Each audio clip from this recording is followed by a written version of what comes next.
per 100, maka menjadi 0,025. Dibagi 2, dibagi akar 4 alfa T, dibagi akar alfa T. Alfanya 1,4 kali 10 pangkat negatif 5 kali tau. Ingat, kalau sistem MKS kan meter, kilogram, detik. Maka setengah menit ya akan kita rubah menjadi satuan detik. Setengah menit berarti kan sama dengan 30 detik. Maka besarnya eta X per 2 akar alfa T itu adalah menjadi 0,61. Nah, sekarang kita mau mencari persamaan di 48 maupun 413A. Kedua-duanya kan ada fungsi error. Maka kita menggunakan apendik A di buku Holman untuk apendik A. Bentuknya adalah ini. Kita cari dulu nilai etanya. X per 2 akar alfa T. Itu nilainya berapa tadi? Nilainya adalah 0,61. Nilainya eta kita X per 2 akar alfa T adalah 0,61. Tinggal kita cari di appendix A di buku Holman A1 ya. 0,61 ini di sini. Berarti berapa nilai error function dari eta? Nah, sekitar ini antara di nilai etanya 0,6 dengan nilai eta 0,62. Maka didapat nilai error fungsi error kita adalah tinggal diekstrapolasi ya. Diinterpolasi bukan ekstra. Karena nilainya kan ada di dalam. Tinggal kita cari aja. Yang kita cari kan 0,61. Sementara di sini yang diketahui berarti tinggal kita cari pakai apa namanya interpolasi ya toh. Ini yang diketahui adalah nilai 0,6. Yang dicari 0,61.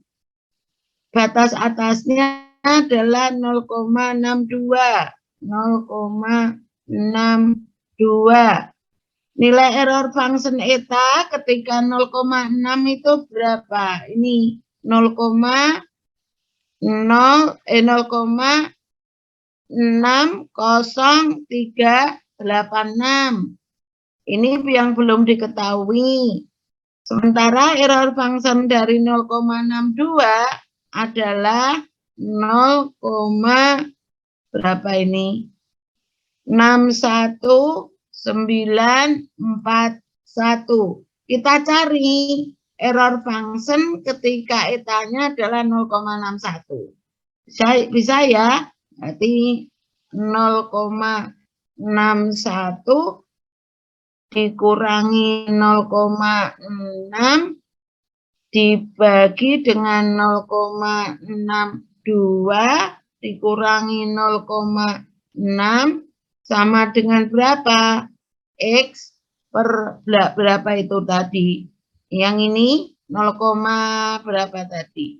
0,60 berapa itu? 60386 dibagi 0,61941 dikurangi 0,60386.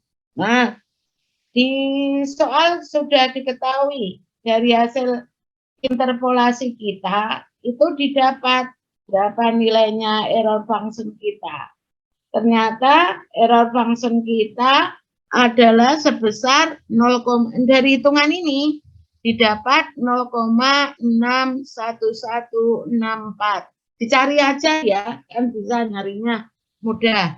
Nah, berarti sekarang tinggal kita masukkan. Kita sudah mendapatkan fungsi error kita adalah 0,61164. Nah, saatnya kita mau menjawab untuk kasus yang A. Berapa suhunya ketika waktu kontaknya adalah, waktu perpindahan panasnya adalah 30 detik, untuk nilai X-nya adalah 2,5 cm. Kita menggunakan persamaan 48. Persamaan 48 tadi apa, entar kita lihat persamaan 48 kan ini ya, persamaan 48 adalah ini, tinggal kita masukkan saja. Tadi yang error function kita adalah 0,611 berapa tadi? Saya lupa. Ya, maka tinggal kita masukkan saja. Maka menjadi apa? P0 kita itu berapa? Suhu permukaannya. Suhu permukaannya kan menjadi 250 derajat Celcius. Suhu dari suhu mula-mula padatan itu adalah 35. Ya tinggal kita masukkan ke persamaan 48. Maka didapat suhunya untuk posisi 2,5 cm di dalam padatan, kalau waktu perpindahan panasnya adalah 30 detik, maka suhunya adalah ini. Tinggal dimasukkan aja ya error function-nya dengan menggunakan tadi appendix A1. Maka suhu untuk posisi 2,5 cm di dalam padatan untuk waktu perpindahan panasnya 30 detik, maka suhunya adalah 118,5 derajat Celcius untuk kasus A. Sekarang untuk kasus B. Untuk kasus B, kita pakai persamaan 413A. Nah, karena di permukaan itu adalah di X sama dengan 0, nah, ini kan di X sama dengan 0. Maka laju alir panas di X sama dengan 0, kita kalikan dengan 0. Ya kan? Kita kali ini tadi. Nah, untuk kasus yang B, untuk kasus yang tadi bukan 0 ya. Apa namanya? Posisinya 2,5 cm ya, saya salah. Ya toh, kasus yang B kan ketika hitunglah suhunya untuk posisi 2,5 cm di padatan, waktu perpindahan panasnya 30 detik ya, untuk menjawab itu, maka tinggal kita masukkan di 413A. Maka tinggal kita masukkan aja ke dalam 413A. Nah, kita masukkan di persamaan 413A, maka ini cuma masalah dipindah ruas ya. Ini tadi berapa saja itu? Ada nilai alfanya, tinggal kita masukkan saja di persamaan 413. Ini 413, tinggal kita masukkan saja nilai-nilai yang kita dapat. X-nya berapa tadi? 2,5 cm.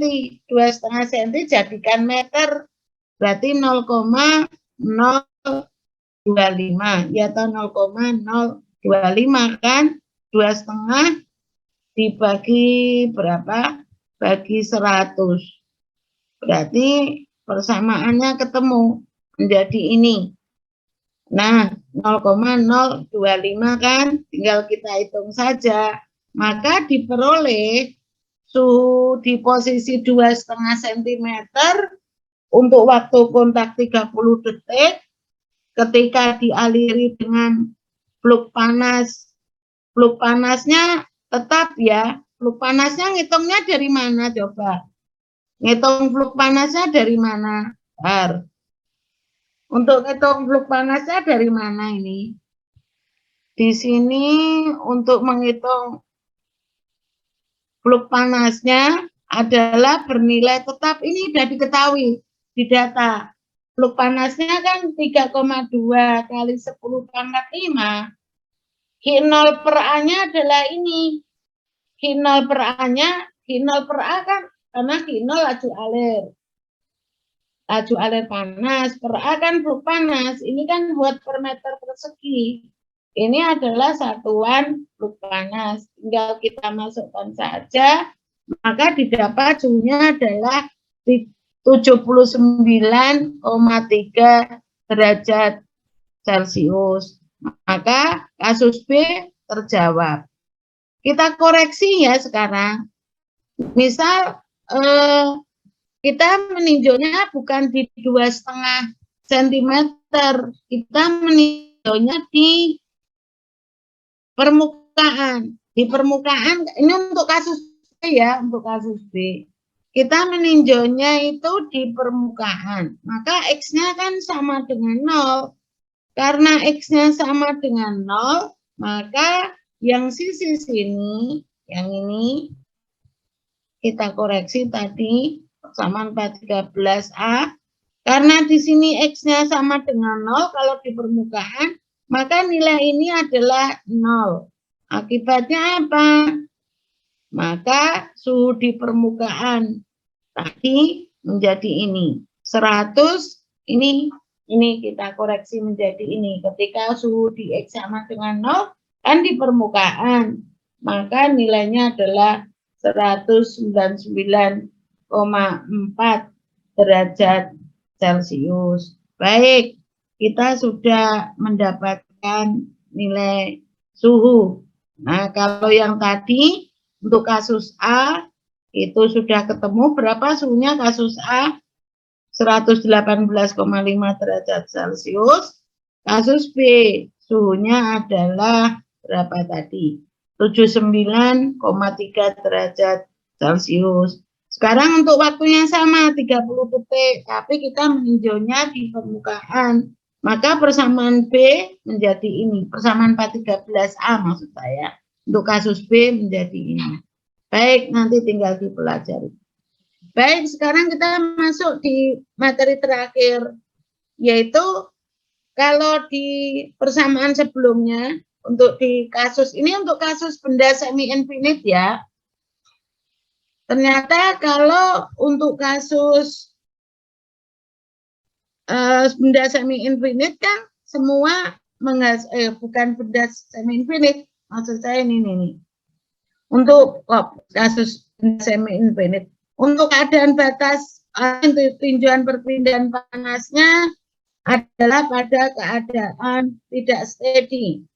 Kalau tinjauannya perpindahan panas kita itu pada keadaan tidak steady, maka bentuk persamaan distribusi suhu kita itu kan ini ya, sebentar, kemarin mana? Nih. Mana? Untuk benda semi yang pertama dulu, bentar. Nah, ini mana? Nah, persamaan distribusi suhu kita untuk persamaan kalau tinjauan perpindahan panasnya adalah pada keadaan tidak steady, kan menghasilkan bentuk deret ini seperti 43. Kemudian mana lagi? 43 tadi. Kemudian yang error function tadi itu kan tergantung nilai X-nya dan sebagainya. Nah, sekarang persamaan yang panjang tersebut itu akan kita permudah dengan cara apa? Menganalisa dengan menggunakan grafik, dengan menggunakan metode grafik. Kalau kemarin kita ada batasan untuk perpindahan panas yang dianggap seragam, maka bilangan biotnya itu adalah kurang dari 0,1, ya toh. Tetapi kalau kita mau menggunakan metode grafik, yaitu grafik Hausler, maka ada syaratnya.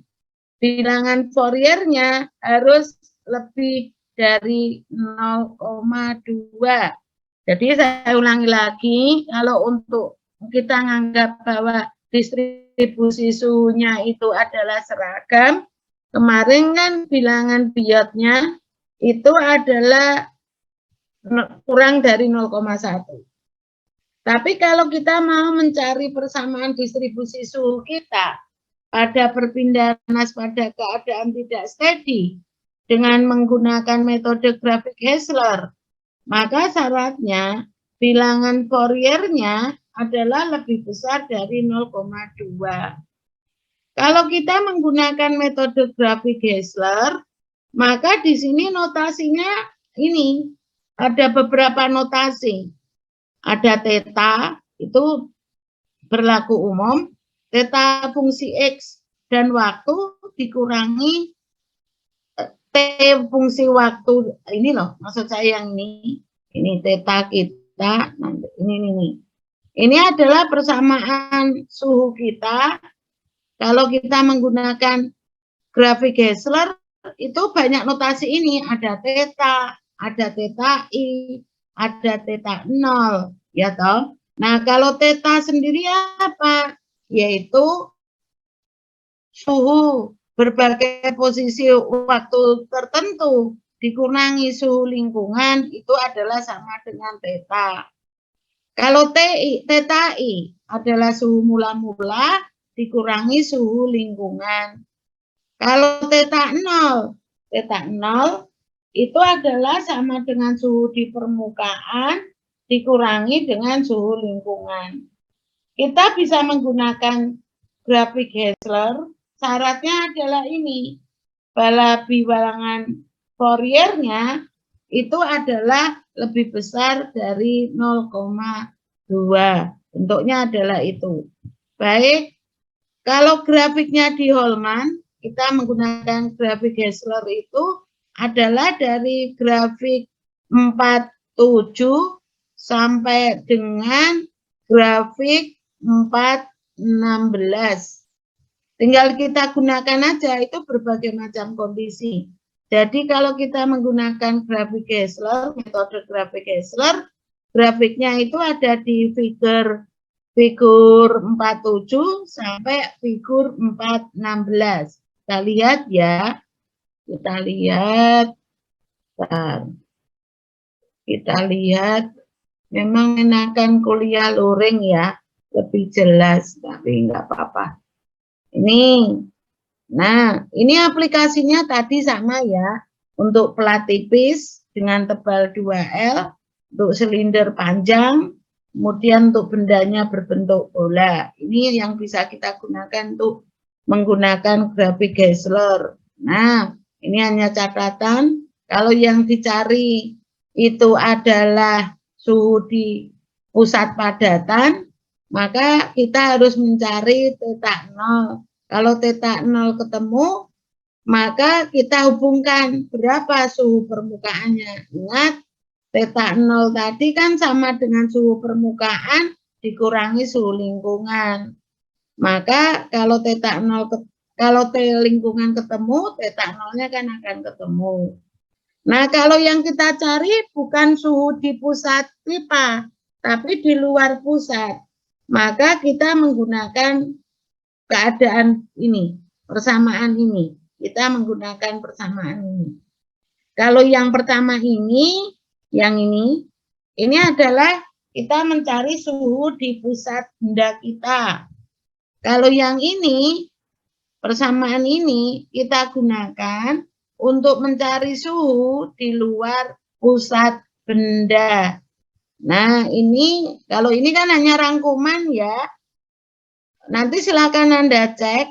Ini adalah grafik di Holman, sementara ini adalah di Crate edisi 3. Ini edisi 3 ya. Kalau saya nyari Crate edisi 3 nggak ada, yang ada saya ketemunya adalah Crate edisi berapa? 6 ya, saya lupa. Saya punya, yang itu beda. Yang 3 saya nggak nemukan. Tapi yang Holman ini ada. Holman kan ada. Kita pakai patokan ini kan enggak apa-apa. Wong ini hanya sama. Bentuknya adalah sama. Kita gunakan patokan yang di Holman. Nah, sekarang ini untuk berbagai macam benda. Untuk plat tipis, semi tak berhingga dengan tebal 2L. Kemudian untuk silinder semi tak terhingga kan ada panjangnya tak terhingga, berjari-jari R0. Kemudian bola berjari-jari R0. Maka grafik Geisler yang bisa kita gunakan di sini kalau di Holman untuk plat tipis dengan tebal 2L. Ingat ya, posisi 2L-nya di sini ya. Ini jadi simetris. Ini adalah X sama dengan 0, ini adalah pusat plat kita. Panjang ke sana L, panjang ke sana tebal ke sana L, tebal ke sana L. Jadi tebal dari plat tipis kita adalah 2L.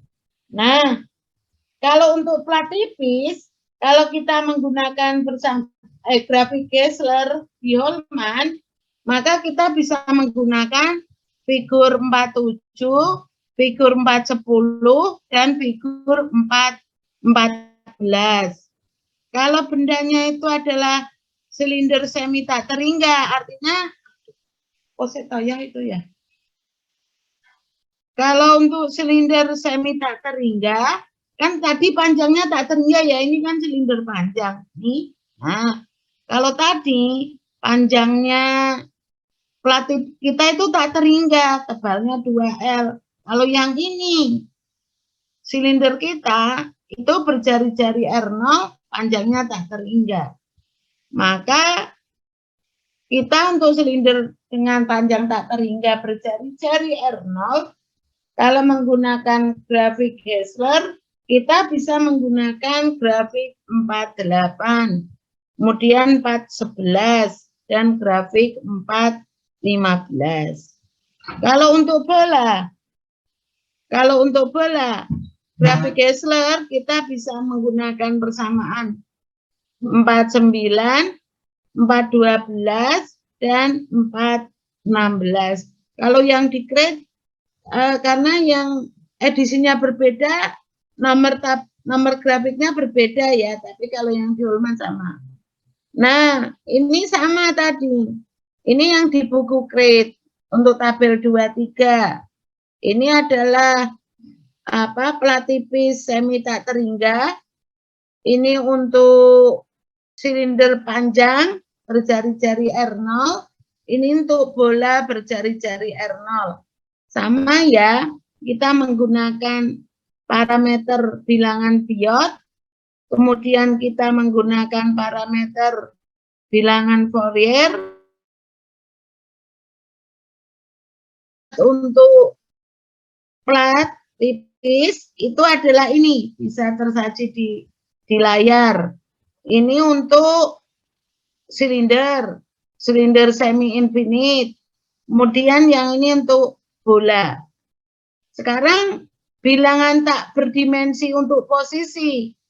Kalau untuk silinder untuk plat tipis itu adalah X per L.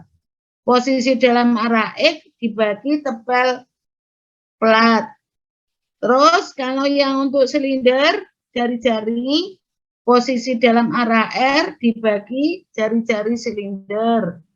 Kalau untuk bola sama, posisi dalam arah R dibagi R0. Ini nilainya adalah itu. Untuk bilangan untuk bilangan tak berdimensi dari suhu ini, kalau di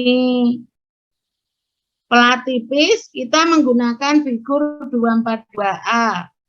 Kalau untuk silinder nanti sambil dicek aja ya. 243, siapa tahu Anda punya grade edisi 3. Ini buku grade yang ini. Yang warna biru ini mesti bukunya grade. Kalau yang merah jambu itu mesti Holman.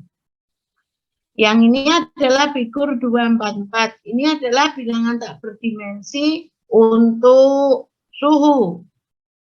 Ini di pusat benda ya, maka menjadi theta 0T per theta I. Ini adalah bilangan tak berdimensi di posisi tertentu. Ini adalah bilangan tak berdimensi untuk laju alir panas. Ini kalau yang di buku Crate. Kalau yang ini tadi, yang figure yang ini adalah di Holman. Ini di buku Crate. Nah, baik. Ini adalah yang grafik yang saya sebutkan tadi. Kalau warnanya merah jambu gini itu adalah untuk grafik di Holman. Kalau yang biru mesti Crate, kan gitu ya.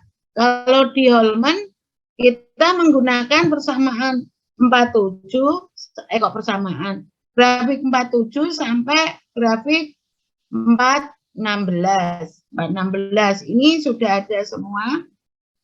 Nanti dilihat. Nah, sekarang kita langsung ke contoh soal aja ya. Karena kan tinggal menggunakan grafik, tinggal menggunakan grafik. Baik, di sini adalah apa namanya, ada dinding beton, tebalnya 1 feet, mula-mula suhunya 100 derajat Fahrenheit. Itu dialiri panas, salah satu sisinya yang sini, itu dialiri panas dengan suhu 1600 derajat Fahrenheit. Nah, koefisien perpindahan panas di sini itu adalah 5 BTU per jam feet persegi derajat Fahrenheit. Sementara sisi yang lain, yaitu di X sama dengan 0, kalau di sini yang dialiri panas, posisinya adalah di X sama dengan L. Sementara di posisi X sama dengan 0, ini apa namanya, bendanya diisolasi. Ingat ya, kalau ada kondisi diisolasi gitu, berarti kita bisa mengatakan yang diisolasi kan di X sama dengan 0, maka kita bisa mengatakan kalau DT per DX di X sama dengan 0, kalau bendanya diisolasi, maka DT per DX di X sama dengan 0 adalah 0. Dipegang dulu itu. Jadi kalau tahu apa namanya soal seperti itu, kita langsung tahu, oh ternyata di X sama dengan 0 kan diisolasi. Maka di posisi X sama dengan 0, DT per DX-nya ya mesti 0, karena dia diisolasi. Nah, baik, di sini yang ditanya, tentukan waktu yang diperlukan untuk menaikkan suhu pada permukaan yang diisolasi menjadi 1100 derajat Fahrenheit. Ingat ya, suhu mula-mulanya kan 100. Dimanapun letaknya di X, suhu di dalam benda padat kita ini adalah berapa? 100. Tetapi di posisi X sama dengan L, kapanpun waktunya, kan selalu dialiri dengan panas yang mempunyai suhu 1600. Ini, aduh sorry, ini kenapa ini? Ketutup. Bentar ya, ini apa, laptop saya ketutup. Nah, dialiri panas dengan suhu 1600. Akibatnya apa? Maka di dalam padatan kita ya akan terjadi kenaikan suhu dari mula-mula. Mesti akan lebih besar dari 100 derajat Celcius. Nah, maka di pertanyaan A, tentukan waktunya ketika suhu di permukaan ini itu mencapai 1100 derajat Fahrenheit. Karena yang dialiri panas kan di X sama dengan L. Maka kan panas akan merambat. Karena tinjauan kita pada keadaan transient, unsteady. Selain sebagai fungsi posisi, mesti sebagai fungsi waktu. Ya kan? Nah, maka karena di X sama dengan L dialiri panas yang mempunyai suhu 1600 derajat Fahrenheit, maka otomatis di dalam padatan akan terjadi kenaikan suhu dari mula-mula. Karena suhu mula-mulanya kan 100 derajat Fahrenheit. Nah, kita diminta menentukan waktunya. Kalau suhu di permukaan menjadi 1100 derajat Fahrenheit. Nah, yang B, tentukan persamaan distribusi suhu di dinding pada waktu A. Waktunya kan ketemu di soal A. Nah, kalau waktunya ketemu, kita gunakan untuk mencari persamaan distribusi suhunya. Nah, sekarang di sini ditanya yang C, berapa besarnya laju alur panas ke dinding persatuan luas? Maka di sini yang ditanya yang di C adalah besarnya flux panas, karena laju alur panas di dinding persatuan luas. Jadi yang C ini yang ditanya adalah flux panasnya, yaitu laju alur panas persatuan luas. Baik, kita akan menjawab pertanyaan A. Berapa waktunya ketika suhu permukaan di X sama dengan 0, suhunya adalah 1100. Nah, berarti di sini kita lihat spesifikasi dari sifat fisik dari beton. Kita bisa melihat dari appendix 2-nya di buku Krit. Kalau nggak salah, kalau di edisi Krit saya itu saya lupa. Di edisi 6 ya, yang saya punya Krit saya itu edisi 6, itu di appendix 2 tabel 11. Tapi kan kalau Anda acuannya berbeda, mestinya tabelnya akan berbeda. Kalau di edisi 6 untuk sifat fisik dari padatan itu ada di tabel 11, silakan Anda lihat saja. Di sana akan ketemu apa? Ketemu harga K, konduktivitas panas beton. Konsert ya, beton itu ada apa? Tinggal dicari aja. Kemudian kapasitas panasnya, kemudian ketemu difusivitas termal. Di sana ada dua satuan, ada satuan SI, satuan internasional dalam MKS, dan ada satuan British. Ada, tinggal nanti dikalikan aja. Karena nilainya yang diketahui adalah satuan SI. Tinggal dikalikan dengan faktor konversi kan, nanti akan ketemu satuan British. Nah, untuk beton ternyata harga K-nya adalah 0,54 BTU per jam feet derajat Fahrenheit. Nah, untuk kapasitas panas beton ternyata 0,2 BTU per pon derajat Fahrenheit. Untuk difusivitas termal K per rho Cp itu nilainya adalah 0,0187 feet persegi per jam. Nah, dari sini tinggal kita cari aja bilangan biot kita. Bilangan biot kita adalah H kali L, karena bendanya kan berbentuk bidang datar. Beton ini dindingnya kan bidang datar. Nah, maka bilangan biot itu H kali L per K. Karena L-nya di sini sudah dalam satuan panjang, di sini kan 1 feet ya. Hanya juga sudah diketahui 5 BTU, K-nya sudah diketahui 0,54. Maka persamaan kita menjadi apa bilangan biotnya? Maka menjadi 5 kali 1 per 0,54.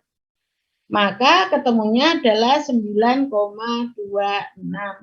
Maka kalau 926 seperti ini, kita tidak bisa mengasumsi bahwa di padatan suhunya adalah seragam. Karena apa? Lebih besar dari 0,1. Maka betul di dalam padatan ada perubahan suhu. Kalau posisi berubah, maka suhunya akan berubah. Betul ya, ini sudah kita cek. Nah, sekarang permukaan padatan di X sama dengan 0, itu kan apa namanya tadi sudah saya katakan diisolasi, maka perubahan suhu terhadap perubahan posisi adalah sama dengan 0. Sama halnya untuk kasus yang di pusat silinder tipis, di pusat ini ya, ini tadi kan grafik Gessler itu bisa digunakan untuk slab atau lembaran dengan tebal 2L, ya toh ini sama, ya kan ini. Nah, pusatnya kan di sini, maka betul ketika di X sama dengan 0, maka turunan pertama dari suhu ya akan sama dengan 0. Karena mesti di sini apa namanya seringkali profilnya adalah simetris. Maka kan di pusat kalau nggak suhunya maksimum ya minimum.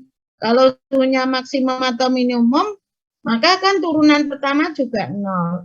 Maka betul pernyataan ini tadi. Ini toh. Maka suhu di pusat benda kita itu adalah 0. Sama halnya untuk kasus ketika permukaan padatannya itu adalah diisolasi. dt per dx-nya sama dengan 0. Baik, kita sudah ketemu bilangan biot kita adalah 9,26. Saatnya kita mau menjawab pertanyaan A.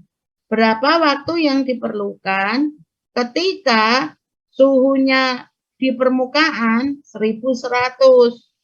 Maka di sini kita bisa menggunakan grafik 47 Holman. Nah, grafik 47 adalah ini. Kalau di sini enggak begitu kelihatan. Ini adalah grafik 47. Sumbu datarnya adalah ini. Alfa tau per L kuadrat atau bilangan Fourier. Sementara sumbu tegaknya adalah theta 0 per theta I. Sementara grafik yang merah-merah di tengah ini itu adalah K per HL. K per HL. Ini yang garis semua dari ujung sini sampai sini itu adalah K per HL. Nah, maka sekarang tinggal kita masukkan saja. Kita sudah ketemu bilangan Fourier enggak tadi? Bilangan Fourier sudah ketemu. Berapa tadi? Bilangan Fourier kita itu, belum ya. Bilangan Fourier kita itu kan tadi udah ketemu belum? Bilangan Fourier kita tadi apa? Ini sorry 47.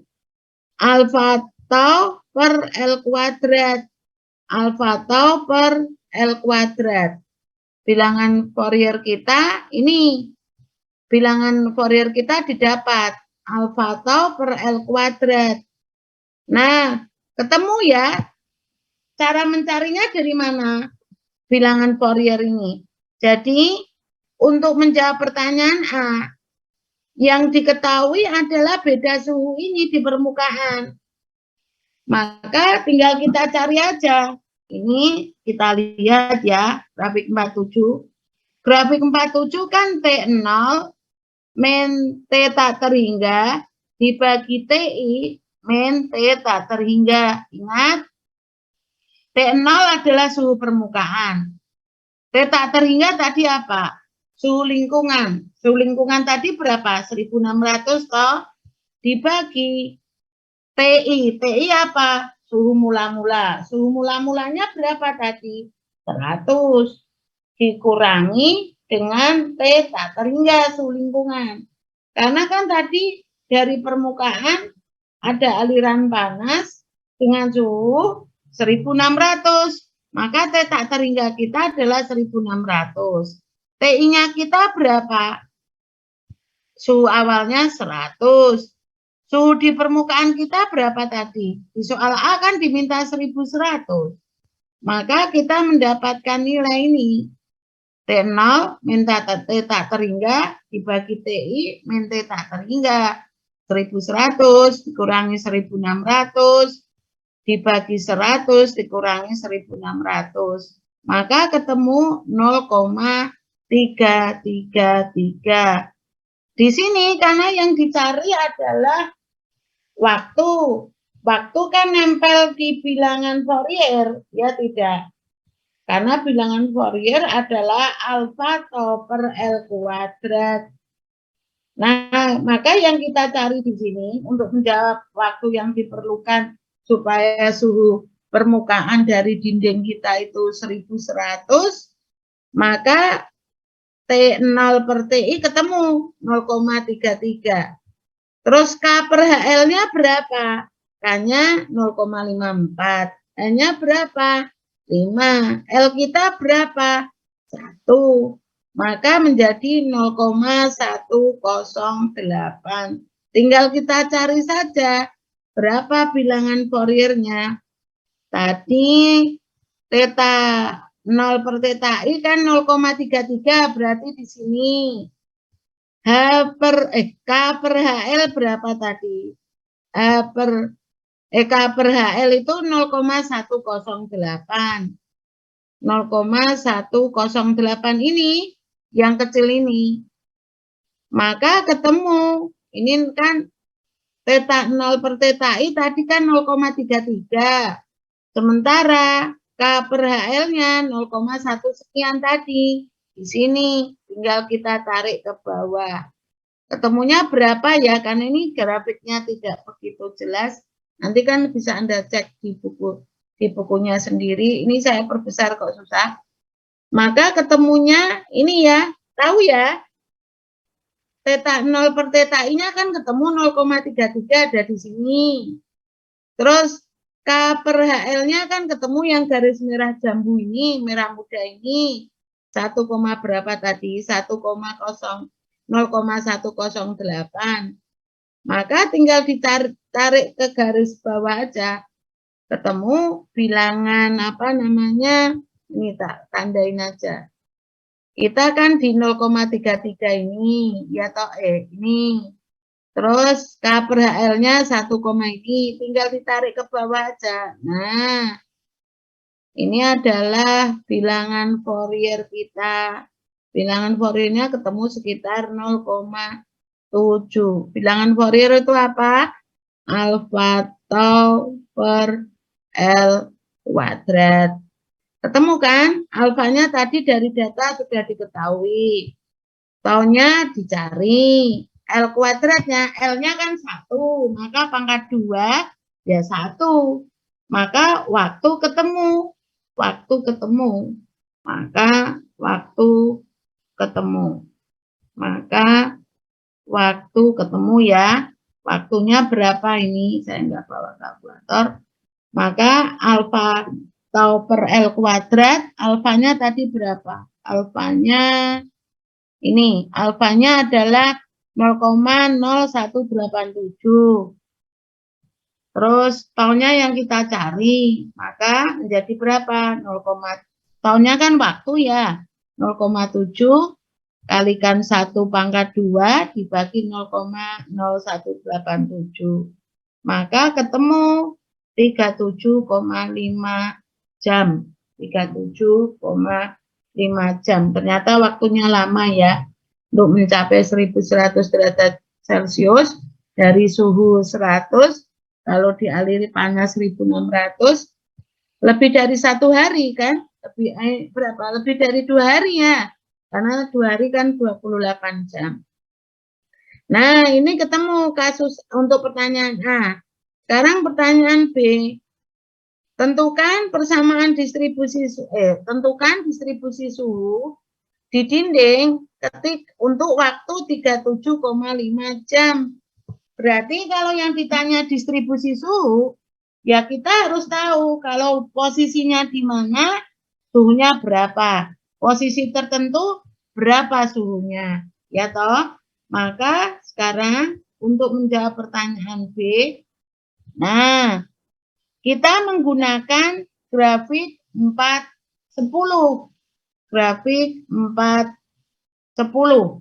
Nah, kita menggunakan grafik, karena grafik 410 kan untuk tadi ya. Tadi ada pembagian yang kalau bendanya tipis tadi, kalau di Holman kan grafik 47, mana lagi tadi yang di kesimpulan. Nah, ini tadi mana? Grafik Gessler Kalau bendanya itu adalah berbentuk plat, kan kita bisa menggunakan grafik 47, 410, sama 414. Tergantung pertanyaannya. Ya toh? Berarti sekarang kita menggunakan, karena ini kan plat atau benda datar. Maka kita sekarang untuk menentukan persamaan distribusi suhunya, kita menggunakan grafik 410 di Holman. Nah, yang caranya bagaimana? Karena yang ditanya adalah persamaan distribusi. Maka kita harus mencari hubungan. Tadi kan sudah diketahui tebalnya plat kita adalah 1 feet. Nah, kalau X-nya berubah, misal dari 0,2, misal di posisi di mana gitu. Kalau X per L-nya adalah 0,2. L kita kan 1 feet ya. Berarti kalau di X itu adalah 0, X per L-nya adalah 0,2, maka posisi X-nya ya 0,2 feet. Tak tulis di sini. Tak tulis di sini. L kita kan 1 feet. Iya kan? Maka kalau X per L-nya adalah 0,2, maka posisi X kita di sini ya 0,2. 0,2. Kalau di XL-nya adalah 0,4, maka X di sini ya 0,4. Kenapa kok gitu? Karena L kita adalah 1 feet. Kalau 0,6, X-nya berapa? Ya 0,6 ini, karena L-nya 1. Ini 0,8 X-nya. Ini berapa? 1. Berarti ini pas di permukaan dari plat kita. Nah, karena di grafik 410, kita lihat ya, di grafik 410, itu sumbu X-nya apa, sumbu Y-nya apa? Kita lihat sekarang. Sumbu X-nya apa? 410 ya. Sorry, 410. Nah, sumbu X-nya kan seperbilangan biot. Karena bilangan biot kan H, L per K. Maka ini sumbu X-nya adalah seperbilangan biot karena K per HL. Sementara sumbu tegaknya ini adalah ini. T min T tak terhingga dibagi T0 min T tak terhingga. Ingat, T tak terhingga di sini adalah suhu lingkungan. Tadi berapa? 1600. T0-nya apa? Suhu permukaan. Ya toh. Nah, sekarang kita kan belum tahu ini berapa suhu permukaannya. Maka untuk mencarinya, ini kita cari dulu. Ini karena grafiknya kan untuk rasio X per L yang berbeda-beda. Ini X per L 0,2. Jadi tabel di sini, ini tuh menyesuaikan grafik 410. Karena ada 0,2 X per L-nya, 0,4, 0,6, 0,8, dan 1. Ini kan tadi. Nih, 0,2, 0,4, 0,6, 0,8, 0,9, dan 1. Nah, sekarang tinggal kita cari aja. Bilangan biot kita kan tadi sudah ketemu. Nah, kalau